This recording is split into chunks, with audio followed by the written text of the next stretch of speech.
উপর দখলদারি, গবাদি পশুর অবাধ বিচরণে বাড়ছে দুর্ঘটনার আশঙ্কা। বারবার অভিযোগ উঠলেও রাস্তার উপর দখলদারি ও গবাদি পশুর অবাধ বিচরণ বন্ধ হচ্ছে না। এর জেরে চরম সমস্যায় পড়ছেন সাধারণ মানুষ থেকে শুরু করে অ্যাম্বুলেন্স, স্কুলের গাড়ি এবং অন্যান্য যানবাহনের চালকেরা। শ্রীনগর থেকে কৃষ্ণপুর যাওয়ার রাস্তায় বিভিন্ন জায়গায় রাস্তার উপরই গবাদি পশু বসে বা দাঁড়িয়ে থাকতে দেখা যাচ্ছে। পাশাপাশি কোথাও কোথাও রাস্তার পাশে থাকা স্থায়ী ও অস্থায়ী বাধার কারণেও ব্যাহত হচ্ছে যান চলাচল। গাড়ি চালক এবং মালিকদের অভিযোগ, রাস্তার উপর গবাদি পশুর কারণে দুর্ঘটনা ঘটলে অনেক সময় গবাদি পশুর মালিকরা উল্টে গাড়ি চালকদের উপর চড়াও হন। এমন ঘটনায় চালকদের জরিমানা দেওয়ার ঘটনাও ঘটেছে বলে অভিযোগ। সবচেয়ে বেশি সমস্যায় পড়তে হচ্ছে জরুরি পরিষেবার গাড়িগুলিকে। অ্যাম্বুলেন্সে এমার্জেন্সি রোগী নিয়ে যাওয়ার সময় রাস্তা আটকে গেলে দ্রুত হাসপাতালে পৌঁছানো কঠিন হয়ে পড়ছে, ফলে রোগীকে নিয়ে তৈরি হচ্ছে চরম উদ্বেগ ও ঝুঁকি। পাশাপাশি স্কুলের গাড়ি, যাত্রীবাহী যানবাহন এবং সাধারণ মানুষকেও প্রতিদিন সমস্যার মুখে পড়তে হচ্ছে। স্থানীয় বাসিন্দা ও গাড়ি চালকদের দাবি, বিষয়টি নিয়ে একাধিকবার প্রশাসন এবং সংশ্লিষ্টদের জানানো হলেও এখনও পর্যন্ত স্থায়ী সমাধান হয়নি। প্রশাসনের পাশাপাশি সংশ্লিষ্ট রাজনৈতিক কর্মীদেরও বিষয়টি জানানো হয়েছে বলে দাবি চালকদের, কিন্তু তাতেও মেলেনি সুরাহা। শ্রীনগর থেকে কৃষ্ণপুর পর্যন্ত গুরুত্বপূর্ণ সড়কে রাস্তার উপর থাকা গবাদি পশু দখলদারি এবং অন্যান্য প্রতিবন্ধকতা সরিয়ে যান চলাচল স্বাভাবিক করার জন্য দ্রুত প্রশাসনিক হস্তক্ষেপে দাবি উঠেছে।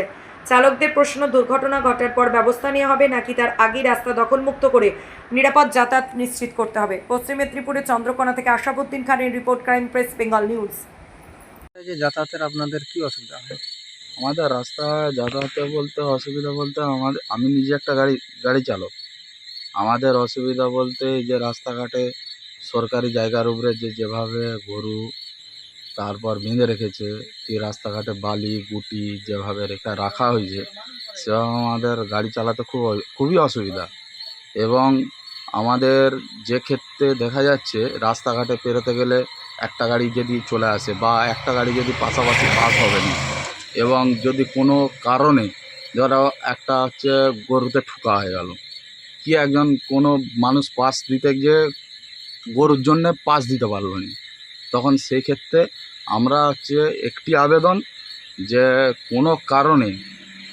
কোনো কারণের ক্ষেত্রেতে সরকারি পদক্ষেপ নিয়ে এই রাস্তাঘাট খালি করার জন্য আমরা আবেদন করছি। তো আমরা প্রশাসনের কাছে একটাই আবেদন যে যাতে শ্রীনগর থেকে কৃষ্ণপুর পর্যন্ত রাস্তাটা যেমন যাতে ক্লিয়ার হয়, সেই দিক থেকে আমরা প্রশাসনের কাছে এটাই আবেদন। তো আমরা আরেকটা জিনিস প্রশাসনের কাছে আবেদন জানাচ্ছি যে যাতে শ্রীনগর থেকে কৃষ্ণপুর পর্যন্ত এলাকাটায় যেভাবে রাস্তাঘাট জাম হচ্ছে, তো একটা রোগী নিয়ে গেলে সেভাবে নিয়ে যেতে পারছে না, কি একটা স্কুলের কোনো গাড়ি যাচ্ছে তো টাইমে যেতে পারছে না। তো এই জিনিসটা হবে কেন, বা এইটা হচ্ছে আমরা প্রশাসনের কাছে বিনীত নিবেদন যে যাতে প্রশাসন সেই ক্ষেত্রে বিরাটভাবে দেখে। আপনার নাম? আমার নাম হচ্ছে রূপেন কারপা, বাড়ি পারুলিয়া।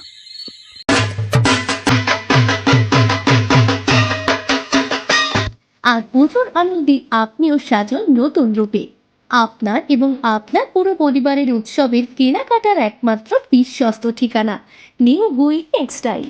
এখানে একই ছাদের নিচে পাবে মহিলাদের জন্য সর্বাধুনিক শাড়ির বিশাল সম্ভার, সিল্ক, তাঁত, বেনারসি, বালুচরি, স্বর্ণচরি এবং আরও অনেক আকর্ষণীয় কালেকশন। পুরুষদের জন্য stylish shirt, T shirt, panjabi, pant, jeans সহ আধুনিক পোশাকের সমাহার। শিশুদের জন্য রয়েছে মন কাড়া fashionable dress, frock, shirt, pant ও উৎসবের বিশেষ কালেকশন। আকর্ষণীয় দামে উন্নত মানের নিশ্চয়তা এবং নতুন নতুন ডিজাইনের বিপুল সংগ্রহ, সবই এক ছাদের নিচে। এবারে দুর্গাপূজায় কেনাকাটা হোক পরিবারের সবার জন্য একসঙ্গে একই জায়গায়। আজই চলে আসুন নিউ গুই টেক্সটাইলে। নিউ গুই টেক্সটাইল, শাড়ির রূপকথা, পরিবারের সবার পছন্দের বিশ্বস্ত ঠিকানা। নিউ গুই টেক্সটাইল পরিবারের পক্ষ থেকে সকলকে জানাই শারদীয়া দুর্গাপুজোর আন্তরিক শুভেচ্ছা ও অভিনন্দন। ঠিকানা Shyambazar Hooghly. Pin number 712122, mobile number 7872507406।